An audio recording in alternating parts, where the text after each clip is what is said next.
Continuing with Chapter 4, Employee Benefits Types, Employee Debt Benefits, taxable wages or bonus due to employee unless it is clear employee has been fully compensated, amounts paid to family or out of sympathy and generosity.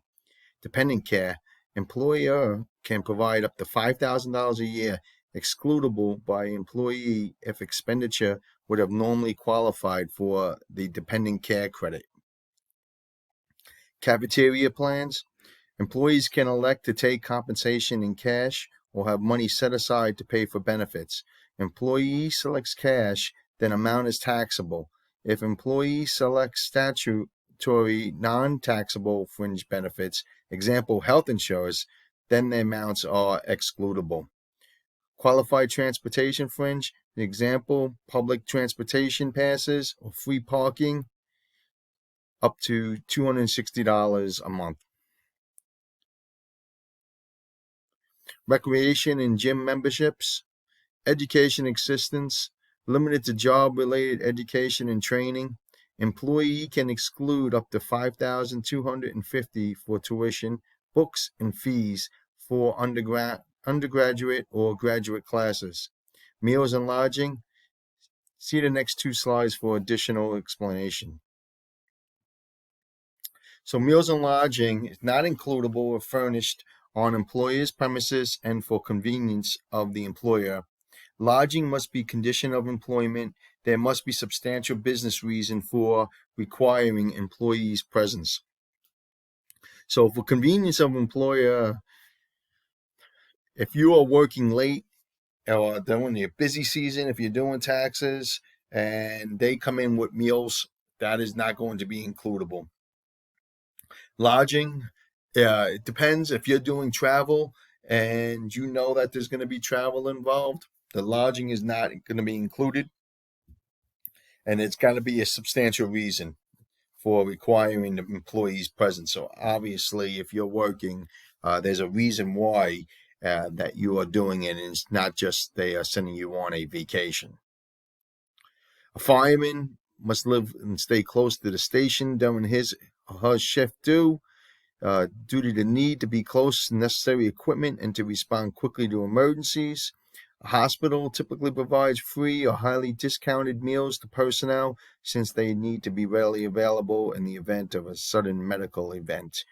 And the same thing, like I said, as me with tax season, if we're working late hours, it's not unheard of at all that they would come in with lunch or they come in with dinner. So this way, it is a benefit to the employer, so it would not be taxable. Foreign earned income exclusion. Generally, U.S. citizens are taxed on all income, even if earned in a foreign country. Since the foreign country could also tax the income, the U.S. citizen could be subject to two layers of tax. U.S. tax system provides a relief to double taxation. Taxpayers can select either a foreign tax credit or foreign earned income exclusion. So you have foreign tax credit or foreign income exclusion. The foreign earned income exclusion, taxpayer can elect to reduce their U.S. tax liability dollar for dollar by the foreign tax credit, taxes paid to the other country. Taxpayer could alternately elect to exclude up to $105,900, that's 2019's rates, of foreign earned income from gross income reported on Form 1040. Taxpayer can increase exclusion for housing costs greater than 16% of limitation of $105,900. To claim the exclusion, a taxpayer must be 1. A bona fide resident of one or more foreign countries, or be present in the foreign countries for 330 days within 12 consecutive months.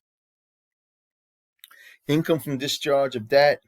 Okay, so you have reduction of debt. Is it a gift? Is it a purchase and price, bequest, COD? So with the reduction of debt, intention of the party controls what type of transaction occurred when debt is discharged. If gift or bequest, Taxpayer does not include an income. If reduction in purchase price, taxpayer does not include an income. If cancellation of debt, COD, then taxpayer may have to recognize forgiven amount in income. If you do receive a cancellation of debt, you would receive a 1099. So example would be if you were going to file bankruptcy and you had debt discharged, you would not have to, you would include that in income, and that would be includable, and you receive a 1099 for that. If there was a mortgage or if there was credit card debt and you worked out a deal and there was forgiveness, that's going to be included with your debt income. Discharge in bankruptcy and insolvency. Generally, COD results in income exclusion for the taxpayer. Exceptions: discharge occurs in bankruptcy, taxpayer is insolvent at time of discharge. Student loans. So forgiveness for student loans, the forgiven amount not includable if taxpayer works in certain professions in specified public service sectors. Discharge of student loans on account of the student's death is not taxable. So there's certain things like school. I know there's schools that are out there that if you go, or nursing or doctors, if you go and you do residence at a hospital, or if you're teaching at a school and you teach for a couple of years, they will help you with the loans and they will be forgiven.